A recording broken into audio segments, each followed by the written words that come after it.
This just in. Breaking news, our top story tonight. Popular cryptocurrency exchange GDAX has added SegWit support for its addresses. Still segregated, however, my money from being able to deposit onto GDAX. Amidst rumors of being added to Coinbase, popular cryptocurrency Nano has seen a price surge. I'm sure, however, that the price boost is related to the utility of the technology.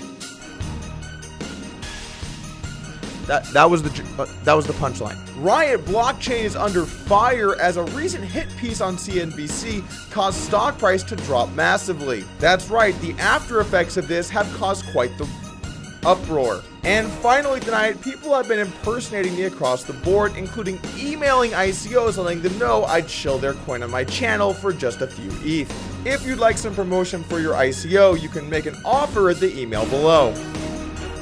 All of this and more tonight on Crypto News. I want to kick it off by welcoming everybody back to the channel. I know we had a few days off. I was doing some poker stuff, but now we're back and we're ready to roll. On Monday, I did a podcast with my good friend Jason Les, who works over at Riot Blockchain, where we talked about Riot and a little bit about how CNBC attacked them. And he actually got to go in and talk about what Riot is doing and what the company is all about. So if you're interested in hearing more about that, I'll put a link in the description below. We got a couple more great guests coming up in the near future, so stay tuned over on the podcast channel. Also, with spring approaching, don't forget to stay trendy with the latest fashions from CoinCentral.com. Now, on this channel, we generally don't talk about price too much, but let's jump in and take a look at what's been happening lately. Prices have been moving around. Fascinating stuff. I'll make sure to keep you guys updated as we get more information on what's happening in the markets. Let's jump right into our top story tonight, GDAX implementing SegWit. Late last year, Coinbase, which also owns GDAX, announced that in 2018 they would be adding SegWit. It wasn't known exactly at what point that was going to take shape, but we're already starting to see it happen with the implementation on GDAX, its other exchange that they own that's a bit more technical and has way more currencies, has already implemented SegWit. According to this Medium post by GDAX, they said that they are excited to announce that GDAX now supports segregated witness transactions on the Bitcoin network. Over the coming days, full support for SegWit transactions will be rolling out to 100% of our customers. If you're not familiar with what SegWit or segregated witness is, it's essentially an improvement to the Bitcoin technology that allows transactions to be more secure and often cheaper. It does this by adding a block size increase and then also separating the data from the transaction data from what authorizes the transaction. It also creates a malleability fix that allows for second layer off-chain transactions. And if you're interested in learning more about that, I did a podcast recently with Jimmy Song right here in the channel. I'd recommend checking it out if you want to learn more about the technology with Bitcoin. You might be asking yourself, why haven't more people been using SegWit? And it's a good question, and there are a few different answers. I think one of the main reasons is that from the technology side, you have to have wallets actually implementing SegWit so that you can use it. And thus, if a lot of software wallets don't have SegWit or they're not using SegWit, then it doesn't make sense for businesses to add it too. It would also require businesses to change all their addresses to new SegWit addresses, which could be a little bit of a headache, and maybe some of them didn't want to have to go through that. And finally, and this is a little bit of my own personal belief, but I think it stands to reason, there are certain people in Bitcoin that are more Bitcoin Cash advocates, and essentially by adding SegWit, they would make Bitcoin look better than Bitcoin Cash. And so I think a lot of these businesses, people like Roger Ver, are incentivized to not add SegWit because they want more problems for Bitcoin. It results in a good situation for Bitcoin Cash. So I think there are a lot of different factors at play as to why we didn't see SegWit implemented at the rate that we thought maybe it should have been, but it is increasing, and now we're seeing some major players starting to use SegWit. Now, for me, it's not going to make too much difference because I had my Coinbase locked a year ago, and I've not been able to do anything to get it unlocked, and I don't know why it happened. I'm not going to be able to use GDAX. I didn't want to use GDAX anyway. I wanted to use Poloniex. Why did you ban me? What did I do? If only there were exchanges where people couldn't control the accounts.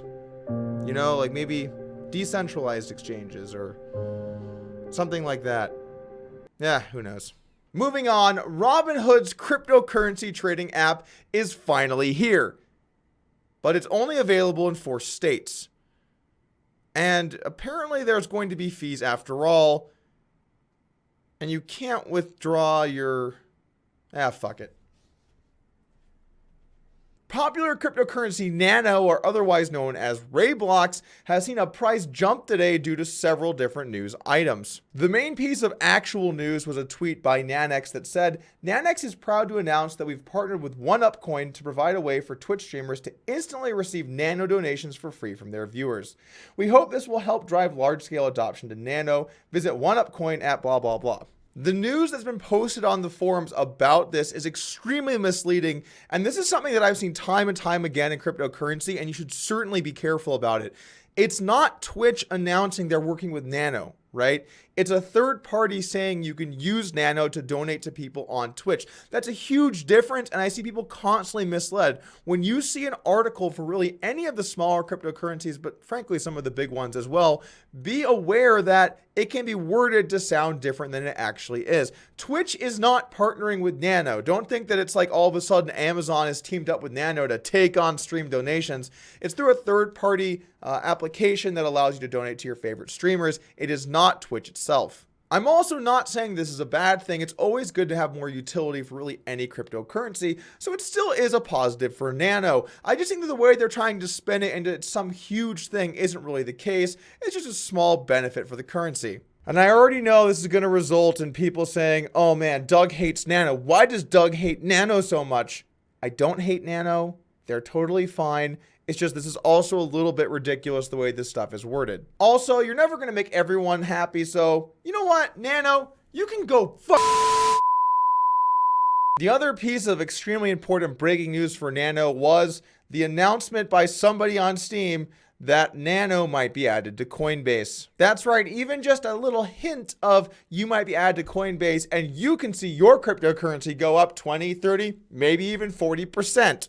I'm receiving some official news that the next coin to be added to Coinbase will be BitClave. A shocker here that BitClave, after losing its investors a ton of money that they've had to slowly watch dwindle for ages, is now going to be added to Coinbase. This is really quite a shocking development.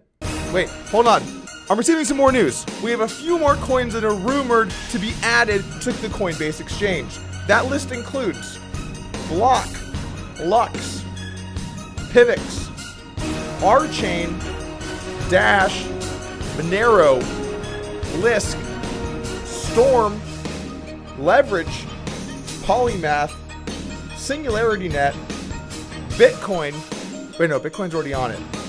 At least those all look to be rumored to be added. Just a totally random list of coins that I found, or that someone told me that the news was about. So be on the lookout. We could see all of these guys added to Coinbase very soon. Could be a good opportunity there. Now that I've finished shilling my bags, or breaking some news, we're going to move on to our next story. And this one is a little bit fucked up. And it kind of falls into the same general category as what we saw with the Nano stories earlier today, although I think it's much worse. You guys might have seen this headline a week or so ago that announced that a South Korean cryptocurrency regulator was found dead in his home. But what was really messed up about the way that it was worded, it made it look like because of his stances, he was found dead, when in reality, it looks like he died from natural causes and it had absolutely nothing to do with cryptocurrency at all. So I don't know if that was just group think, group mentality, like, yeah, the guys that are against us are dying, but that's like pretty messed up. Honestly, even if someone's trying to regulate cryptocurrency in their country, you know, that's not necessarily someone that is an enemy of cryptocurrency. Now, I don't know the guy's personal stances. Maybe he did some terrible things to hurt Bitcoin, but we should never be happy when people pass away. It's kind of sad. And I also think it was a very misleading article. And finally tonight, guys, be careful, please. There are many people impersonating me all over the place. Email, social media, everything.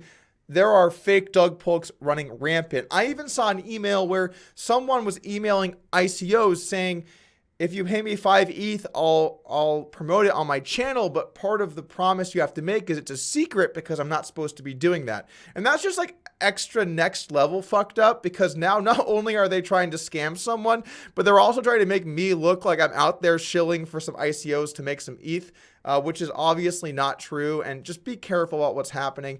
Know that if you send someone money, it could be gone. And also, if you don't see an account where you for sure know it's me, assume that it's not. And this goes for every other person that's in cryptocurrency as well. You know, maybe even just on the internet as well. We're seeing these fake bots on Vitalik's posts, on Charlie Lee's posts, on basically everyone's tweets that they make. You see all these spam like giveaway bots, and they like each other's posts. So be careful. Make sure you know who you're talking to. And remember, this is the Wild West. So if you send money, don't expect to get it back unless you know who you're dealing with. That's going to be it from me, but I'm back in the cryptocurrency streets. So make sure to hit that subscribe button. We got a lot of great content coming up, and I'll see you soon.